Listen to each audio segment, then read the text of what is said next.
bienvenue à toutes et tous. Je m'appelle Anne-Marie. Je m'appelle Erwan.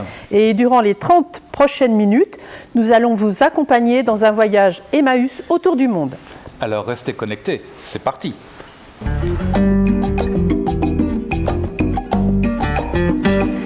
Normalement, nous aurions dû nous retrouver à l'Assemblée mondiale d'Emmaüs International en Uruguay. À défaut, nous vous proposons de passer avec nous un moment convivial, un moment d'information. Nous vous parlons depuis la communauté de Rochefort-Saint-Aignan et nous sommes très heureux de vous y accueillir. Et tout de suite, nous passons la parole à Patrick Atoun, président d'Emmaüs International, qui nous envoie un message depuis le Bénin.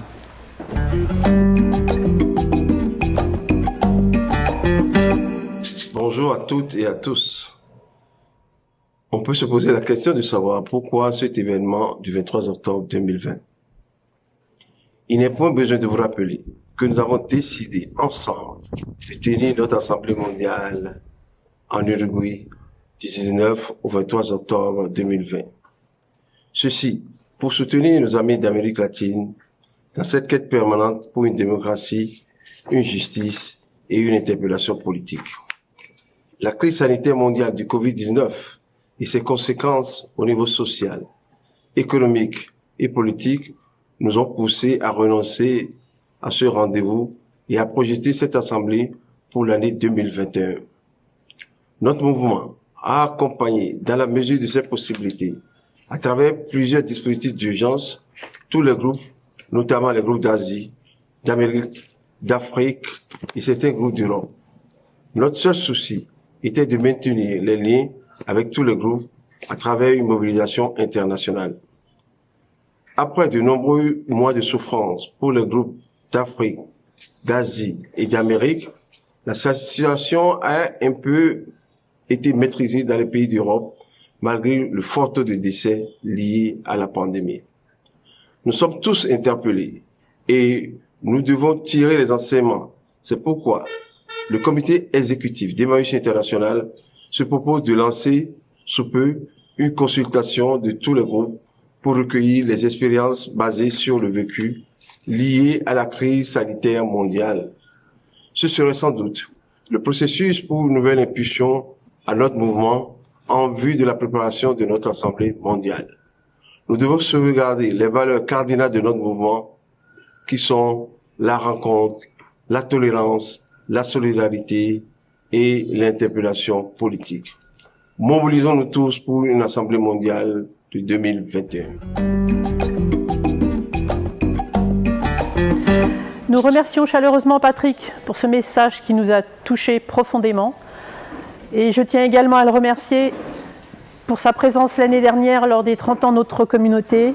Il nous a fait la joie et l'honneur de venir et ça a été énormément apprécié par nos compagnes et nos compagnons. Et je le remercie encore plus personnellement car j'ai fait sa connaissance l'an dernier lors d'un chantier international sur le lac Nokué. Mais avant de continuer, je vais passer la parole à Erwan qui va vous faire un petit topo sur notre communauté. Alors la communauté Emmaüs de Saint-Aignan se trouve en Charente-Maritime. Alors la Charente-Maritime, c'est au sud-ouest de la France. Nous sommes au bord de l'océan Atlantique. Nous accueillons 36 compagnons et compagnes, ainsi qu'un bébé qui est né l'année dernière, l'un de nos charmants couples, Maya. Nous avons de la chance d'être dans une région qui est assez riche.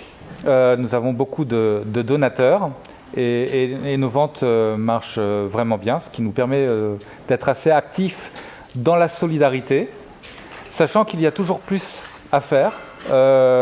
Chaque semaine, nous allons à La Rochelle, qui est un grand port, pour faire la soupe de nuit auprès des plus démunis. Nous essayons aussi de collaborer avec les autres communautés qui sont à proximité. Et notre volonté, à Anne-Marie et à nous, c'est vraiment de nous diriger vers l'international, d'être encore plus actifs, de travailler avec d'autres groupes et de faire la connaissance de tout le monde. Hein. Oui. On est curieux. Et moi, je voudrais juste rajouter une petite chose, c'est que nous avons une association avec une vingtaine de bénévoles, dont une dizaine vraiment fidèles au poste, et je tiens à les remercier aujourd'hui.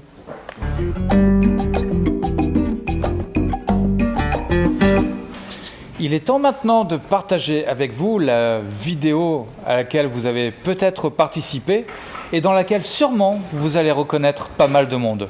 Mais avant cela, nous voudrions partager avec vous un mot qui pour nous, pour le mouvement Emmaüs, est important. Tiens Anne-Marie. C'est le mot partage.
Voilà, j'espère que vous avez reconnu tout le monde. En tout cas, il faut absolument venir à la prochaine Assemblée mondiale qui aura bien lieu en 2021. Et maintenant, Anne-Marie, si tu le veux bien, je propose qu'on regarde quelques images de ces quelques mois que nous avons tous ensemble passés, touchés par la crise du Covid-19. Oui, nous allons vous présenter des actions qui ont été menées dans différents groupes Emmaüs, ainsi qu'au niveau de la solidarité internationale, bien sûr menée par Emmaüs International. Voilà, regardons.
sait recevoir.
Anne-Marie, cette vidéo nous montre bien que la solidarité, c'est notre ADN. Oui, mais Erwan, il ne faut pas oublier que c'est qu'un tout petit échantillon de toutes les actions qui sont menées par tous les groupes dans le monde.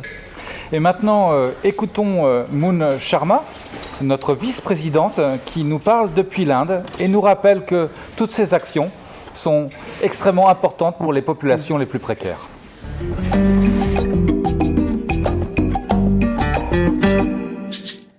Mes amis, namasté. Je me réjouis qu'aujourd'hui, même en pleine pandémie, nous soyons réunis virtuellement à l'occasion de cet événement mondial d'Emmaüs. C'est une magnifique lueur d'espoir pour nous tous. Cela démontre, sans l'ombre d'un doute, notre engagement envers nos valeurs communes et notre résilience pour réagir et faire preuve de solidarité envers les plus vulnérables. Quelle émotion de pouvoir organiser aujourd'hui cet événement symbolique et nécessaire. C'est bien la preuve qu'en dépit de l'adversité, en dépit des obstacles qui se dressent sur notre chemin, rien ne peut nous détourner de notre lutte contre la pauvreté. Pour chacun et chacune d'entre nous, la situation est sans précédent. Ces derniers mois ont été marqués par une succession de bouleversements aux quatre coins du monde. L'augmentation des discriminations raciales, la polarisation ou encore la gabegie administrative, comme l'a révélé cette impensable catastrophe au Liban. Sans parler du pire, cette pandémie de Covid-19 qui s'éternise et a déjà coûté d'innombrables vies. Partout, sur la planète, la misère la plus intolérable ébranle nos vies. Sur le terrain, ces crises démesurées ont des conséquences dramatiques sur les plus démunis. Des centaines de milliers de personnes sont confrontées à la maladie, la mort, la faim, la perte de leurs moyens de subsistance et l'incertitude la plus totale quant à leur avenir. Au cœur de ces crises, notre appartenance au mouvement nous a aidés à garder espoir. Notre chance à nous, c'est notre rôle catalyseur, notre militantisme et nos valeurs fortes de partage, d'engagement, de paix et de résistance. Voilà ce qui nous a aidés à tenir.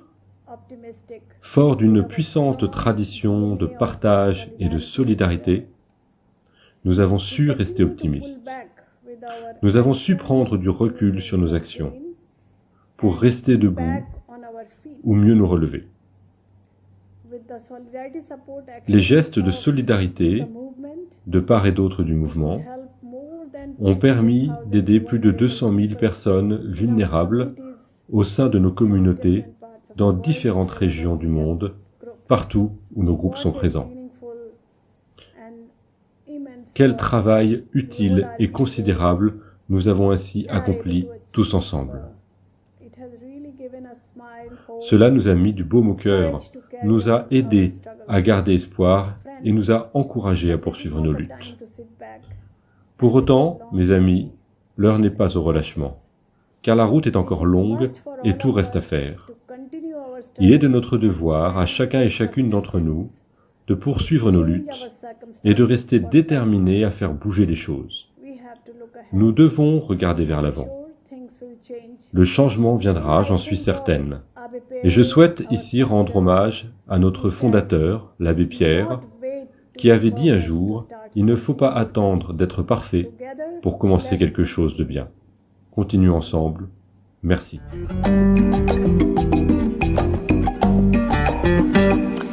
Remercions Moon Sharma pour son message. Et je crois qu'Anne-Marie, tu as quelque chose pour nous. Oui, parce que ça me rappelle vraiment un message que nous a laissé l'abbé Pierre sur les valeurs fondamentales d'Emmaüs. Je vous propose donc de l'écouter tous ensemble.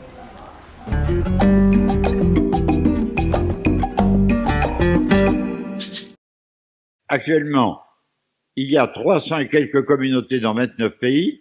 En France, il y a un peu plus de 100, je ne sais pas exactement, communautés et environ 4000 compagnons en France. Avec les 3 règles, on travaille, on refuse toute aide de l'État pour manger, pour vivre. Si on veut nous donner un camion, une presse, un local, on accepte pour fonder une nouvelle communauté, mais pour vivre, on refuse tout prix de journée.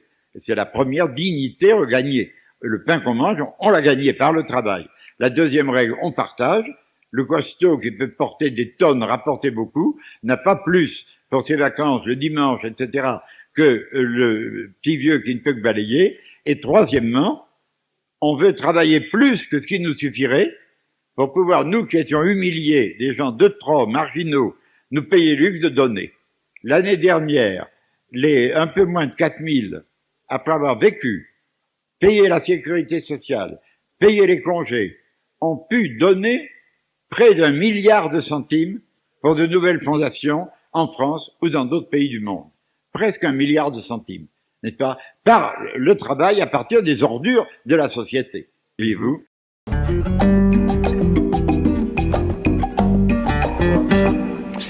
Il est vraiment toujours important de revenir aux sources pour mieux comprendre le présent. C'est pourquoi nous avons envie de vous présenter un extrait des premières vidéos qui ont été faites avec les premiers grands témoins de la construction d'Emmaüs International.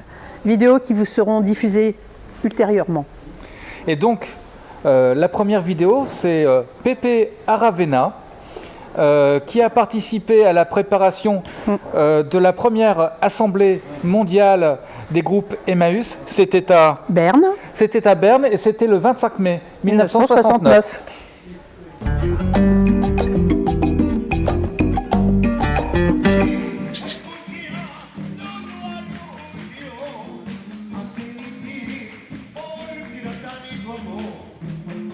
Por intercambio epistolar, en esa época no había internet, cartas van, cartas vienen, con los distintos grupos.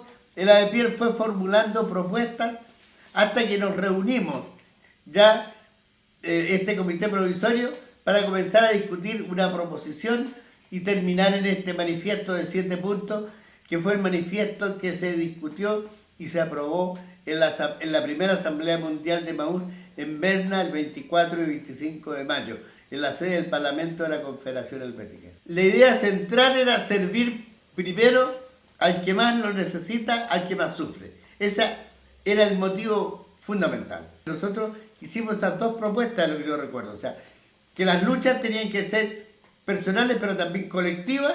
Esto iba mucho más allá de las acciones individuales o pequeños grupos. Y por otra parte, que nosotros íbamos a obedecer las leyes justas de cada país. Porque al principio la primera propuesta decía de las leyes de cada país.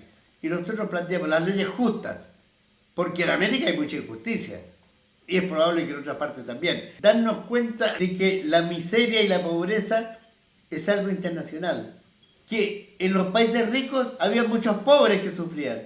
Por lo tanto, nuestro movimiento era mucho más allá de nuestras fronteras. Como decía en aquellas épocas el Ave Pierre, estábamos en guerra a la miseria, a sus causas y a sus responsables. El concepto de la internacional, del internacionalismo, fue casi desde un comienzo muy importante para nuestra formación y nuestra acción. Nosotros transmitimos una gran parte de la experiencia en nuestras comunidades de lo que habíamos aprendido aquí en las comunidades de Neuilly-Plessans y de otros grupos de Europa. No para imitar, pero sí para llevar esa experiencia de la vida en comunidad, del trabajo de recolección, del trabajo en la comunidad y servicio, por una parte, y luego comenzar a unir las luchas que dábamos en Chile con las luchas que daban los compañeros en Perú, en Argentina y también en otras partes del mundo, porque comenzó a crearse un nexo de información, de relación y también de intercambio voluntario. De hecho, nosotros recibimos a muchos compañeros de otros grupos de Maús de América y del mundo. Entonces comenzó a generarse también toda una amplitud de visión de la vida y del mundo. Y saber que no estábamos solos, sino que formábamos parte de una tremenda fuerza colectiva, lo que nos daba mucho auge, mucho impulso, mucha energía para sobreponernos a las dificultades que cotidianamente íbamos teniendo en cada uno de nuestros lugares.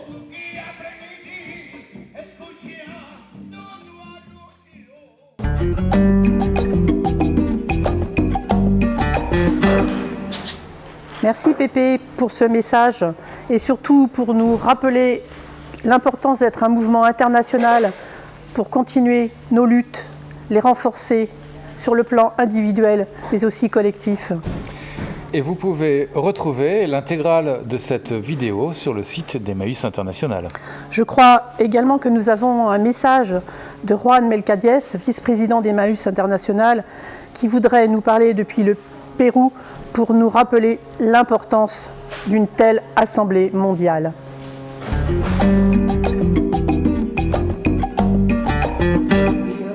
Bonjour à vous, compagnes et compagnons d'Emmaüs, des quatre coins du monde. Comme toujours, il est important de nous rencontrer. N'oublions pas qu'à cet instant précis, notre Assemblée mondiale aurait dû se tenir ici, dans notre chère région Amérique. Et puisque notre Assemblée mondiale ne peut se dérouler physiquement, c'est dans cet espace virtuel que nous nous retrouvons aujourd'hui. Parce que la vie de notre mouvement tient aussi au fait de nous rencontrer. Nous rencontrer en personne, bien sûr, mais étant donné les circonstances, c'est virtuellement que nous nous retrouvons pour continuer de construire, de réfléchir et de travailler ensemble. Pour dire au monde entier que nous sommes bien vivants, que nous ne mourrons pas, que nous n'abandonnerons pas. Notre mouvement a su être à la hauteur du défi que représente cette pandémie. Nous avons mobilisé des mécanismes de solidarité pour venir en aide aux plus démunis, aux groupes les plus touchés. Aujourd'hui, l'heure est venue de faire une pause et de nous retrouver autour des valeurs qui ont façonné notre héritage social et politique. En d'autres termes, l'heure est venue de mettre nos esprits et nos cœurs au service de la lutte, de commencer à œuvrer à l'éradication des causes de la misère. Il est essentiel d'assumer notre rôle politique. Aussi, je vous invite au sein de vos groupes, de vos communautés, à penser, à analyser, à réfléchir ensemble comment construire ce monde meilleur que toutes et tous nous appelons de nos vœux. Un grand merci à vous, mes amis.